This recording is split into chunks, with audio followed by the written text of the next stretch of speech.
Здравствуйте, дорогие любители сказок! Сегодня вас ждут новые волшебные истории, которые подарят вам отдых и укутают теплом и уютом.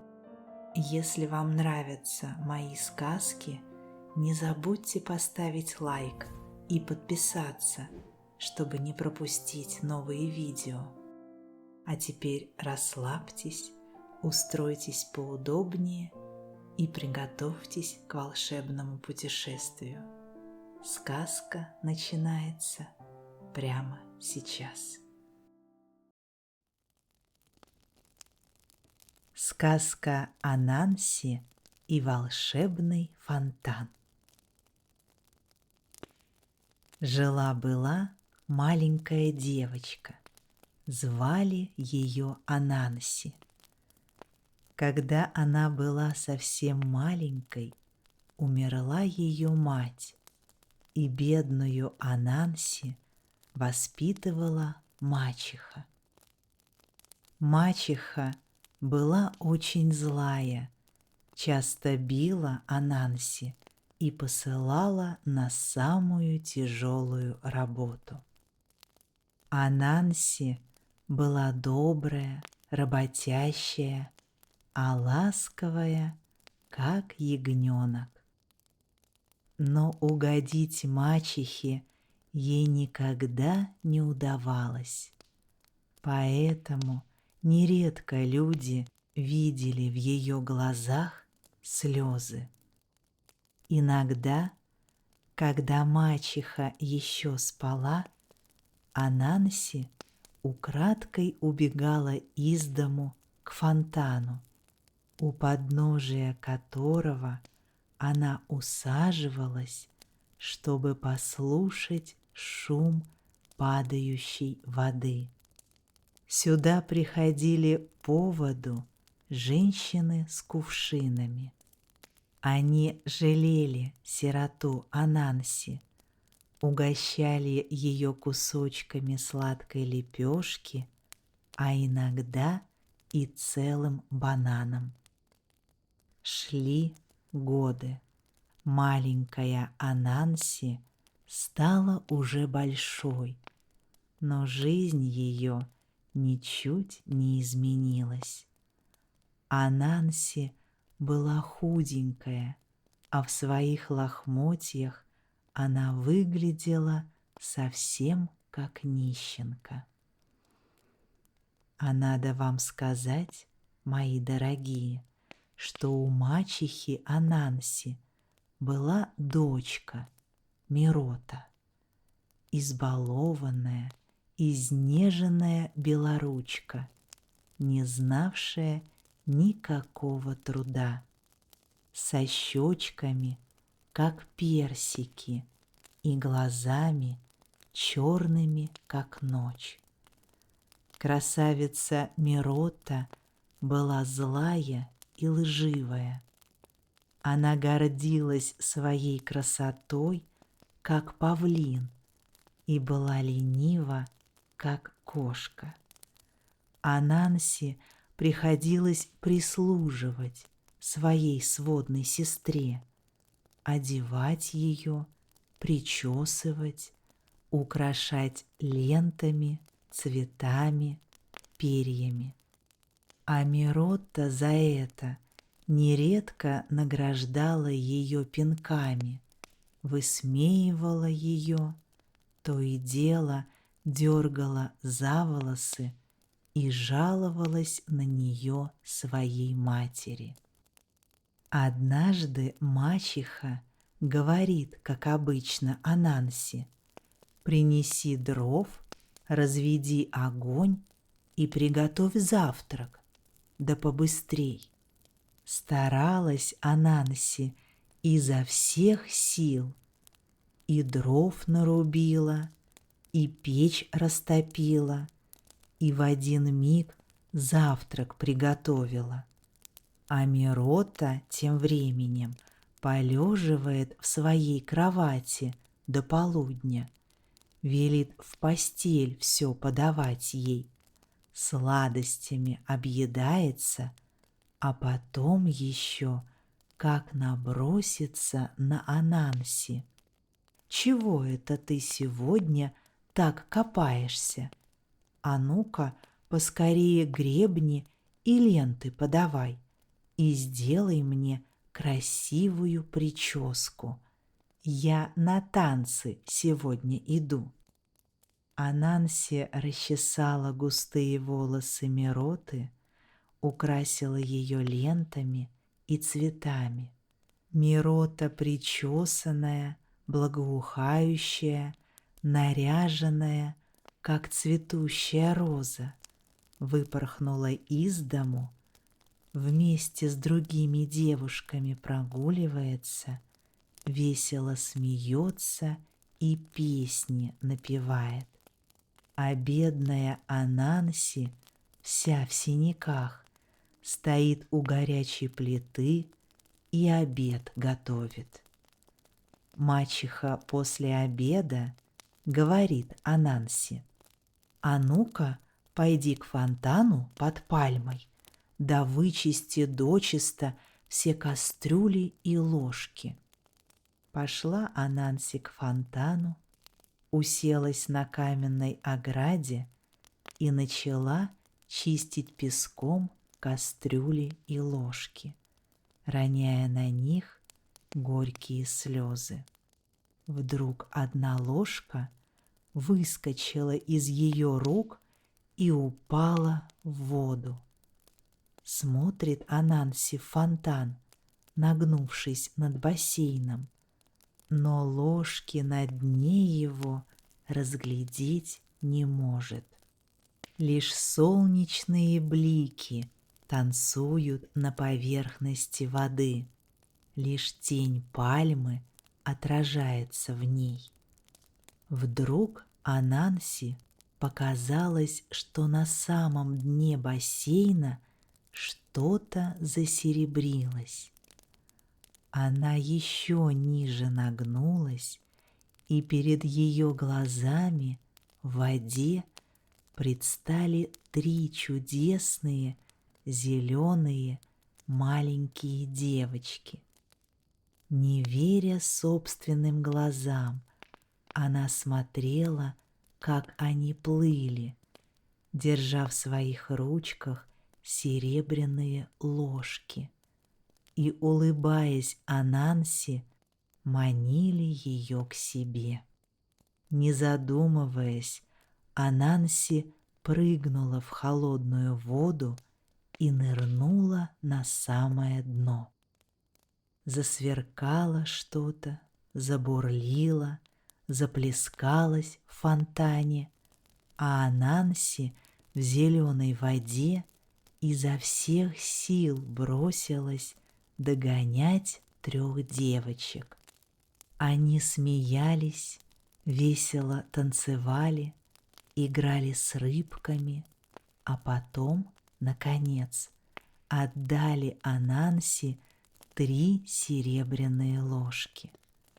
И в ту же минуту одна из них, самая высокая, видно, самая старшая, пальчик вверх подняла, и сразу все они втроем исчезли.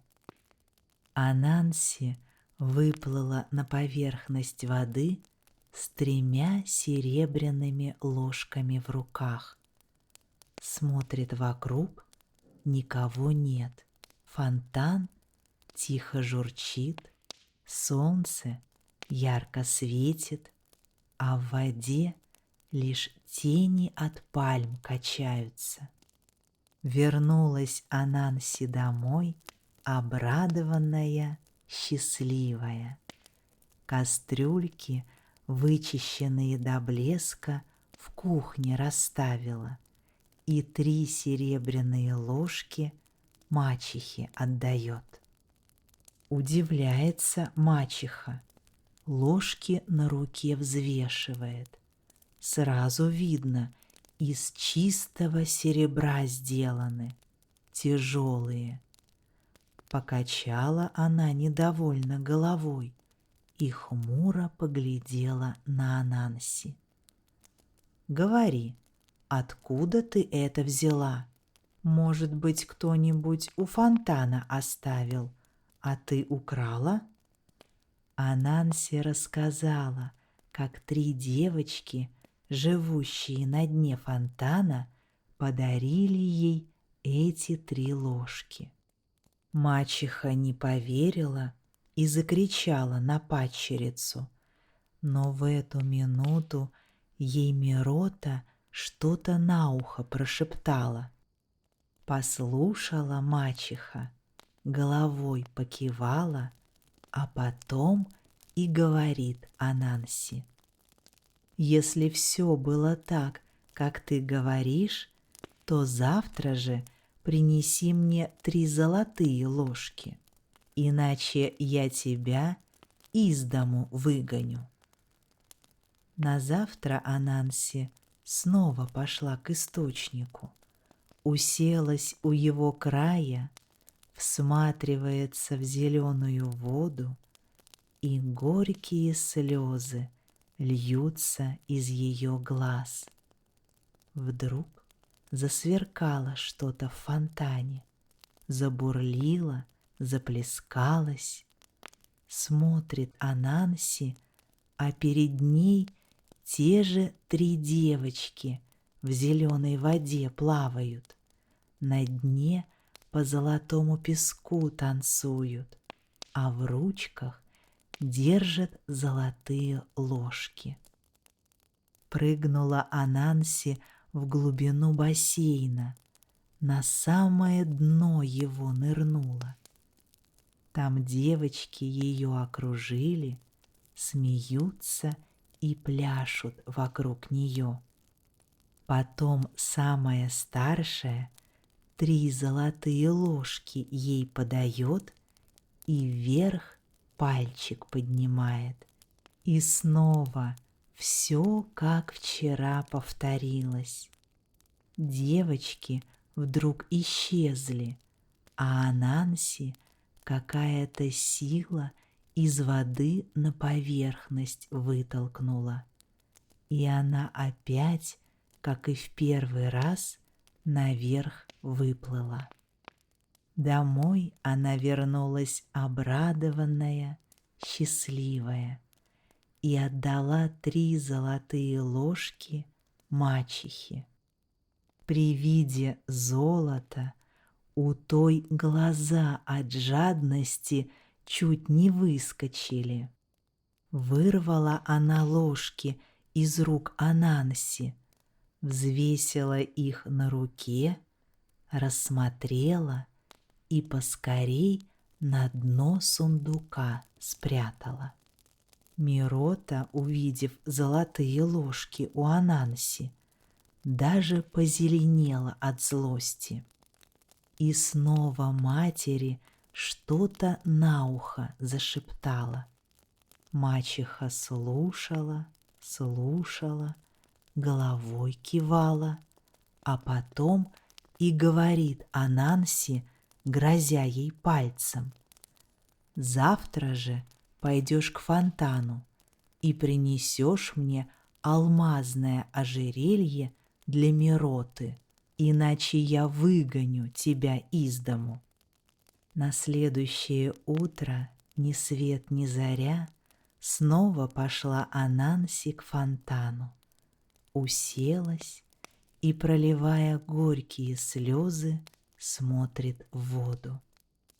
Вдруг видит, что-то засверкало в фонтане, забурлило, заплескалось в зеленой воде, и на самом дне, на золотом песке, 3 девочки предстали перед Ананси.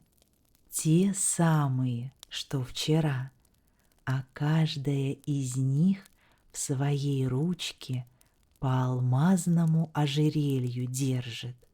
И таким блеском сияли эти ожерелья, как будто звезды упали в фонтан. Ананси снова прыгнула в воду, на самое дно нырнула. Девочки ее окружили, Вокруг нее весело заплясали, и все 3 нитки алмазного ожерелья ей на шею надели. Потом самая старшая пальчик вверх подняла, и все 3 сразу исчезли. И снова лишь тень пальмы, качаясь, отражалась там, где только что девочки танцевали. А Ананси неведомая сила на поверхность воды снова вытолкнула. Уселась Ананси у фонтана, сняла с себя ожерелье, смотрит на них, насмотреться не может. Такие они красивые, сияют, сверкают всеми огнями. Сидела она так, перебирала алмазы, и вдруг ожерелья выскользнули из ее рук и обратно в фонтан упали. Испугалась Ананси, прыгнула в воду, нырнула на дно, но на дне ничего не видит. Тут ей воздуха не хватило, и она из последних сил выплыла на поверхность. Плакала Ананси, горькие слезы лила, не решаясь вернуться домой ни с чем. Мачеха ведь ее и на порог не пустит, если она без ожерелья появится. А в это время у фонтана остановилась старушка. С плеч ее свисали лохмотья, ноги были босые, а лицо все сморщенное, исхудавшее. «Дитя мое, само небо мне послало тебя», — обратилась старушка к Ананси. «Я идти больше не могу, у меня ноги болят. Вот тебе кувшин, зачерпни им воды из родника. Мне самой и не согнуться уже». Ананси взяла глиняный кувшин у нищенки, зачерпнула им воду, подала ей пить, а остатками воды обмыла ее ноги. «Откуда ты?» — спрашивает ее старушка. «Я живу в этой деревне», — отвечает Ананси. «А ты чья?» «Ничья», — говорит Ананси, и на глазах ее навернулись слезы. «А где же твоя мать? Где отец?» «Нет у меня уже ни матери, ни отца. У мачехи я живу». «Бедная Ананси, бедная сиротка», — печально произнесла старушка, гладя ее по голове. «А откуда же ты, матушка, можешь знать мое имя?» — удивилась девушка. «Мне известны многие вещи», — засмеялась незнакомка. «Знаю я, что мачеха тебя бьет и что из дому тебя выгонит, если ты без ожерелья для Мироты вернешься». Смотрит Ананси на старушку и удивляется. Видно, это какая-нибудь важная колдунья, если она все про всех знает. А незнакомка продолжает. «Ты не огорчайся, дитя мое, со мной не пропадешь. Сними только с моих плеч этот мешок, а то уж очень я ослабела в дороге. Да и пойдем вместе домой». Ананси взвалила себе на спину мешок, и таким он показался ей тяжелым, что даже колени у нее подогнулись. Но ничего не сказала она. Идет молча за старушкой и ни о чем ее не расспрашивает. А солнце точно горячим пламенем обжигает ей голову.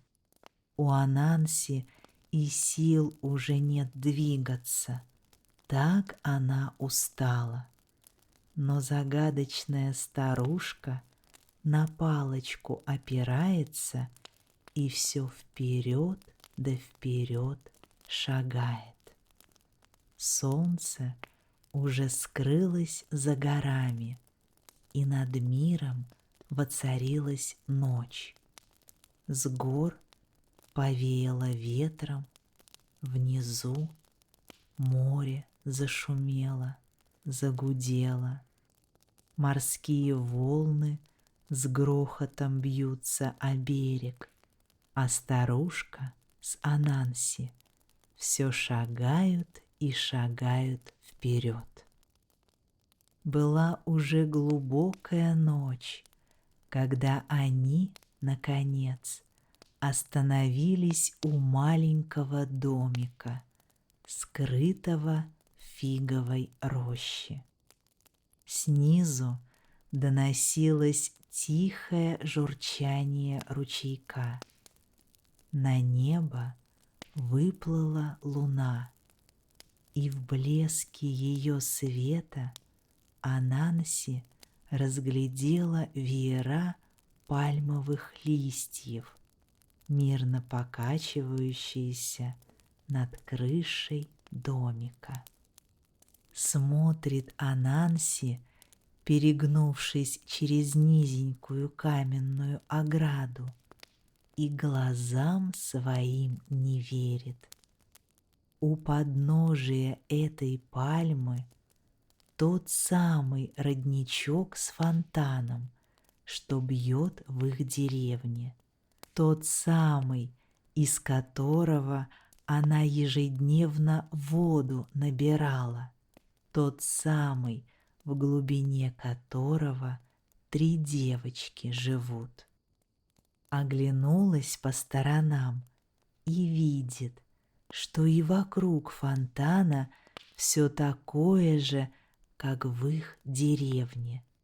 Хижины белеют вдали, а там внизу дом мачехи, в нем окошки светятся, а вот тут дорога к морю идет. Зачем же так долго шли они по незнакомым диким тропинкам, чтобы снова сюда вернуться? И опять удивляется, надивиться не может Ананси. Ведь сколько раз в детстве приходила она сюда, к роднику, но никогда до сих пор ни этой скалы, ни этого домика, ни этой фиговой рощицы здесь не видела. Откуда же они тут взялись? И кто она, эта незнакомая старушка? Пока Ананси все вокруг разглядывала и удивлялась, незнакомка открыла дверь и обратилась к ней. «Наконец-то мы и дома. Входи сюда, Ананси, мы поужинаем. Ведь ты устала. Мой мешок был нелегок, да и дорога была не короткой». Сказав это, старушка вытряхнула из своего мешка всего-навсего одно рисовое зернышко и одну горошину. «Как же так?» — удивляется «Это все, что там было, матушка?» А ведь мешок показался мне таким тяжелым, как будто он был полон камней. Это еще что? Ты у меня и не таких чудес насмотришься, смеется старушка, кладя рисовое зернышко в один горшочек, а горошинку в другой. Ты тут за ужином пригляди, доченька, а как будет готов, подожди меня, я к курам на минутку выйду. А уходя, добавила: да, чуть не забыла, если тут кот придет и захочет есть, гони его метлой. С этими словами старушка исчезла. Сидит Ананси одна в домике, за горшками присматривает. Странно, одно только рисовое зернышко и одна горошинка, а такой душистый запах от них по всей кухне разносится. Заглянула Ананси в горшочки и в ладоши от радости захлопала. В обоих горшочках полно еды. Белоснежный рис с мясом в одном, вкусный горошек в другом. Только ешь и пальчики облизывай. Вдруг из угла выскочил бурый кот и начал пронзительно мяукать. Он терся о ноги Ананси, мурлыкал, даже руки ей лизал, как собака. А был он такой тощий, что на его тоненькой шейке голова еле держалась. Да и старый он был, видно, и усы, и вся мордочка были седые. «Не могу я тебя метлой погнать, бедняга ты мой, сиротинушка», — говорит ему Ананси. «Я дам тебе немного риса с мясом, пока твоя хозяйка не вернется». Накормила девушка кота, да так и присела тут же от удивления. Кот едва поел, сразу весь округлился. Запавшие бока жирком налились, спина у него стала гладкая, шерсть блестящая, так и лоснится. Щурит свои зеленые глаза от удовольствия, хвост выгибает и спать укладывается. Все хорошо, все прекрасно, мои дорогие. Но тем временем смотрит Ананси, а рис и горох из котелка почти исчезли, и от всего ужина на дне чуть-чуть еды осталось. Огорчилась Ананси, ведь она коту и дала-то всего ничего, совсем немножко. А добрая старушка еще подумает, что Ананси сама все это съела. Что делать? Тут кот с колен Ананси соскочил, к дверям прыгнул и исчез в темноте. В домик вошла хозяйка и говорит: «Ну, теперь и мы можем поужинать. Дай-ка мне рису, доченька, и горошку, уж очень я голодна. И себе еды возьми, поешь досыта». А Нанси даже покраснела со стыда.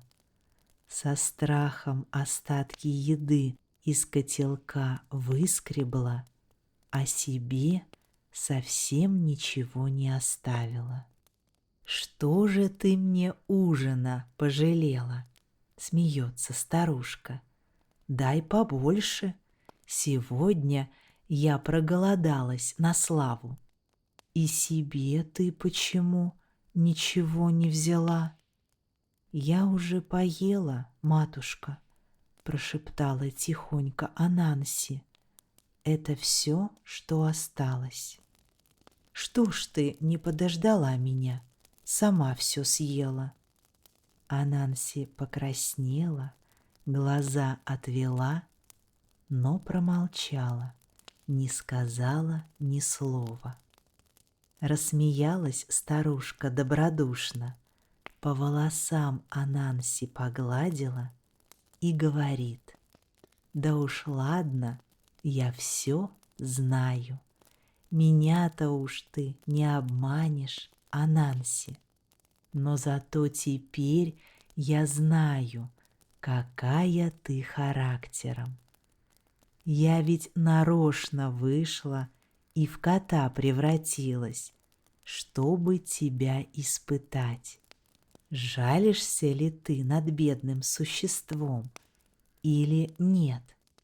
Ну а сейчас смелей бери ложку и ешь, дитя мое». Смотрит Ананси, а в миске белый рис паром пышет, горошек золотится, сам просится в рот, а старушка смеется так, что морщинки от глаз ее по всему лицу разбежались. Наелась Ананси досыта и спать легла. А ранним утром, едва лишь солнце взошло, разбудила ее старушка. «Вот тебе зернышко проса, ступай в сарай за тем фиговым деревом, где родничок бьет, и накорми моих кур. Только смотри, дочка, не подходи к черным наседкам, что на яйцах сидят. Как бы они ни кудахтали, как бы ни звали, ты к ним не прикасайся, яиц у них не бери.